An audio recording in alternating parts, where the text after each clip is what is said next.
नमस्कार साथियों, एजुकेशन 9.0 में आपका एक बार फिर से वेलकम। आप देख सकते हैं जो वेतन आयोग अभी जो घोषणा हुई है उसमें कितनी सैलरी बढ़ेगी, किस प्रकार से ये जो पूरा आपका जो प्रोसेस रहेगा वो इस वीडियो में अपने हल करने की कोशिश करेंगे और एक एग्जाम्पल की सहायता से समझेंगे कि किस प्रकार से ये प्रोसेस होने वाली। आप देख सकते हो 8वां वेतन आयोग, जो 7वां वेतन आयोग था उसकी सिफारिश 31/12/2025 तक का वो थी, तो वो 31/12/2025 के बाद में 7वां वेतन आयोग है वो जो उसकी जो लिमिट थी वो पूरी हो रही है। उसके बाद में 1/1/2026 से 8वां वेतन आयोग है वो लागू हो रहा है। जी हाँ दोस्तों, इसकी सिफारिश सरकार ने कर दी है। जल्दी इसकी जो कमेटी अध्यक्ष और जो पूरी जो प्रारूप है समिति है उसका भी खुलासा होगा, आप देख सकते हो।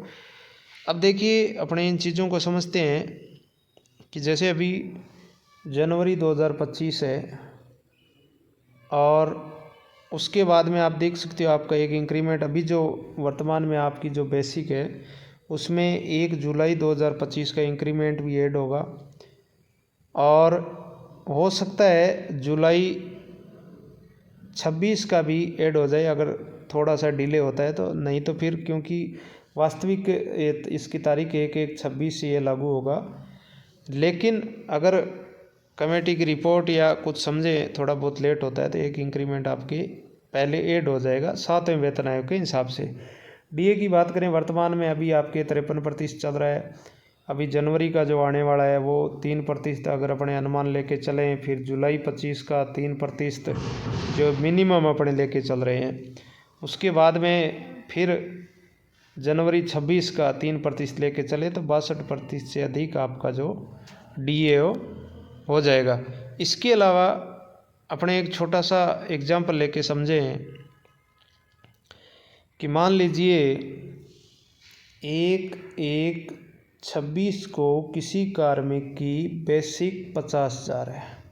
फॉर एग्जाम्पल मान लेते हैं 1 जनवरी 2026 को किसी कार्मिक की बेसिक 50,000 है और उसका डीए अगर अपने 62 से लेके चलें, ये मिनिमम है 62, इससे ज़्यादा ही होगा या फिर 62 से कम तो नहीं होने वाला है, मिनिमम लेके चलें तो 31,000 इसका डीए हो गया।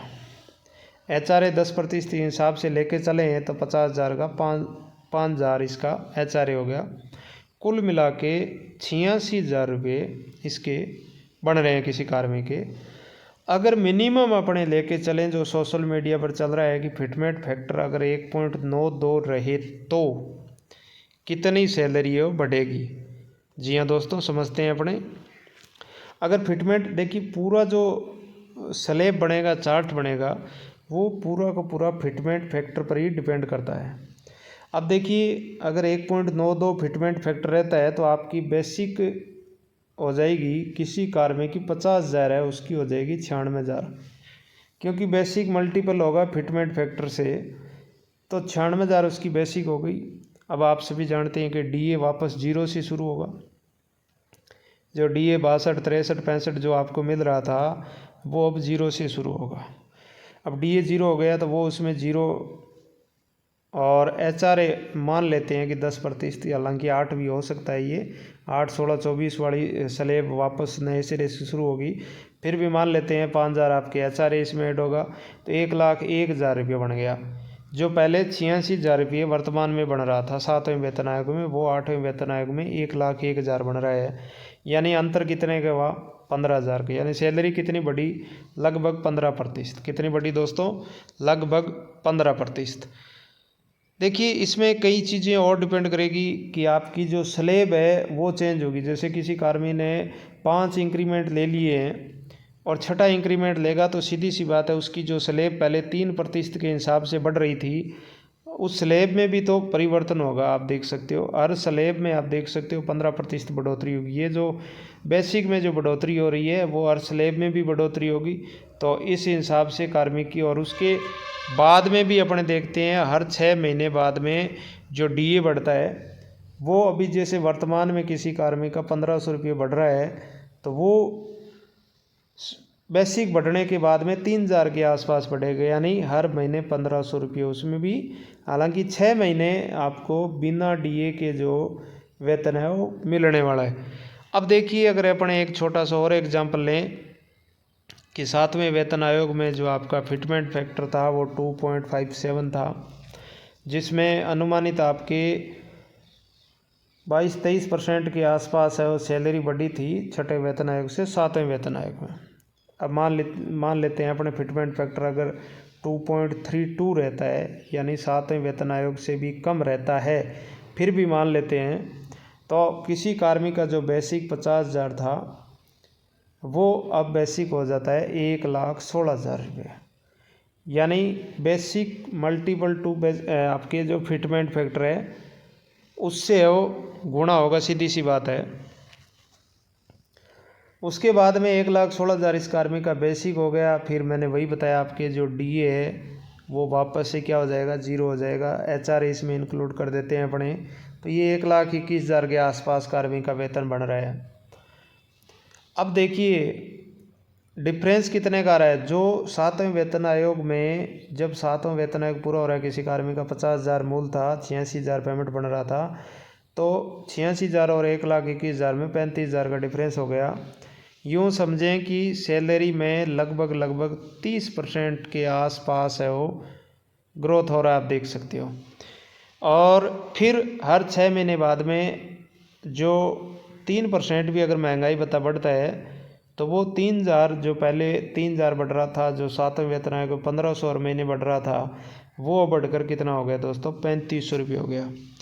तो इस प्रकार से अपने समझें कि सब कुछ जो पूरा का पूरा जो खेल है, जो स्लेब है, जो चार्ट बनेगा, वो सब का सब आप देख सकते हो फिटमेंट फैक्टर पर ही डिपेंड करने वाला है।